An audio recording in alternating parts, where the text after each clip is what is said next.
In Islamabad, there is a finance ministry that has signed an IMF bailout program 25 times. The same building, the same signature, not 25 times across different crises, 25 different programs, the same building, the same signature, over and over again. Your electricity bill doubled in 2 years, not because Pakistan ran out of power, because it ran out of money. Your savings buy less every year, not because the economy failed, because the state needs you to lose purchasing power. Pakistan's total external debt crossed $100 billion in 2025. For a country of 245 million people, $408 of debt per person. In a country where average income is under $2 a day, the strange part is Pakistan is not a failed state. It has a nuclear arsenal, a professional military, a functioning parliament. It functions. That is exactly what makes this so hard to explain. A country that functions and still cannot pay its bills. In 2023, Pakistan came within weeks of a sovereign debt default. The IMF arrived. The lights stayed on, for now. But the IMF did not fix Pakistan. It bought Pakistan another year.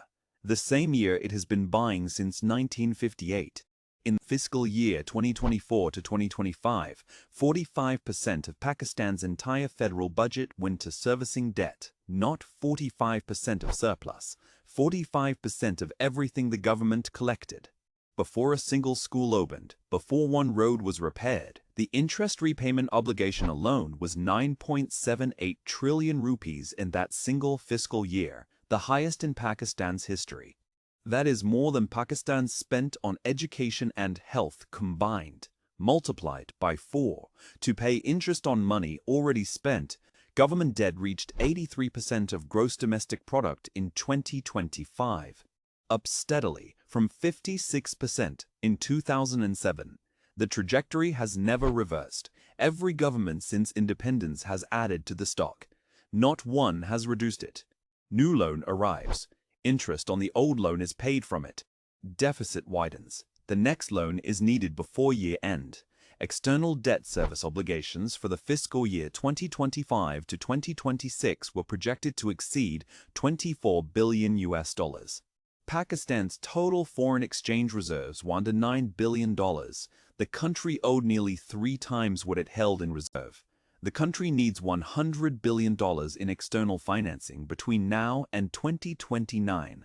The IMF confirmed that number, $100 billion, for a country whose entire annual export earnings are around $30 billion, not a rescue, a dependency. Subscribe only if you want the version of the world that the surface numbers are designed to hide. New story every week. In the fiscal year 2025 to 2026, Pakistan's defense budget was raised to 2.55 trillion rupees, a 20% jump, a 20% increase, announced after a military confrontation with India. In the same year, every other spending line was being cut. Health spending fell as a percentage of gross domestic product. Education spending fell. Infrastructure fell. Defense rose. Every year. Defense combined with debt servicing now consumes almost the entire revenue earned by Pakistan's federal government. Almost all of it. What remains for schools, hospitals, roads and water is the fraction left after debt and defense have already been paid first. Pakistan is not a country that cannot afford its army. It is a military project that cannot afford the country it holds. Defense took 14.51% of total federal expenditure in 2025 to 2026, the highest proportion in recent years. The intelligence and propaganda arms receive almost the same budget as the entire Pakistan Air Force. Think about that for a moment. The military does not merely consume the budget, it shapes the budget. It decides what the civilian government is permitted to propose. Every civilian prime minister who tried cutting the defense budget left office early. Not one reduced it and completed a full term. Pakistan has had 33 prime ministers since independence and 4 periods of direct military rule. The distinction between the two is narrow. This is not a democracy with a large military. It is a military with a democracy attached for credibility and loan access.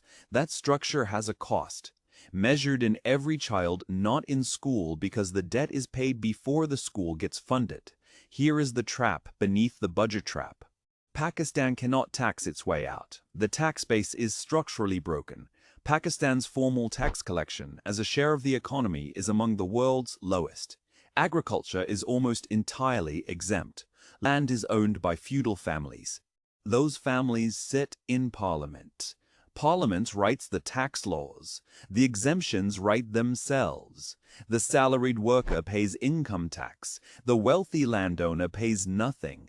The factory worker pays consumption tax. The feudal lord pays nothing. The IMF has demanded agricultural income tax reform from Pakistan every single program. The reform has never been fully implemented, not once, so the state cannot raise enough. So it borrows, so it pays interest, so it borrows more. The chain has no beginning. Pakistan projected 4.2% gross domestic product growth for 2025 to 2026. It has missed every growth target for 4 years. 4% growth on an 83% debt load does not reduce the debt. It barely covers the interest. Nothing moves forward. Inflation ran above 20% in 2023 and above 11% in 2025. The poorest faced rates double the wealthiest. The energy sector carries a circular debt of 2.3 trillion rupees. Power companies owe distributors. Distributors owe generators. Generators owe the state. Nobody pays first, so nobody gets paid. The debt compounds inside a system already running on debt. A loop inside the loop. Pakistan added a $7 billion extended fund facility with the IMF in 2024. That was the 24th major bailout program. Every program comes with conditions: raise utility prices, reform taxes, cut subsidies. The conditions have been the same since 1988. The conditions are implemented partially, then reversed, after the loan is dispersed, and then demanded again in the next program. Every time. Pakistan is not trapped by the IMF. Pakistan uses the IMF. The bailout exits the consequences of not reforming, not the debt. 26.5 million Pakistani children are out of school, the second highest number of any country on earth in 2025. Not because Pakistan lacks schools, because the state spent the education budget on the interest bill before the school year began. Pakistan's literacy rate is 58%. For women in rural Balochistan, it is below 20%. These numbers belong to a nuclear-armed state. 40% of Pakistani children under 5 are stunted due to malnutrition. In 2025, not in a famine, in a nuclear state. That number has not moved in 10 years. The budget for moving it was consumed before it ever reached the child. 1 million skilled Pakistanis leave the country every year. Engineers, doctors, teachers, the ones the education budget did reach. They leave. 1 million skilled Pakistanis leave the country every year. Engineers, doctors, teachers, the ones the system did reach, and they leave. That is not a development strategy. That is a country cannibalizing its future to service its present. One departure at a time. External debt alone stood at 74% of gross domestic product in 2025. Total public debt, including domestic borrowing, was 83%. Pakistan has never run a meaningful primary budget surplus. The money to reduce the debt has never existed, always borrowed forward. Each generation inherited more debt than the one before. Each was asked to do the same thing: borrow, survive, hand it forward. The flood of 2022 destroyed $30 billion of infrastructure. Pakistan spent 20 years building it. It washed away in 6 weeks.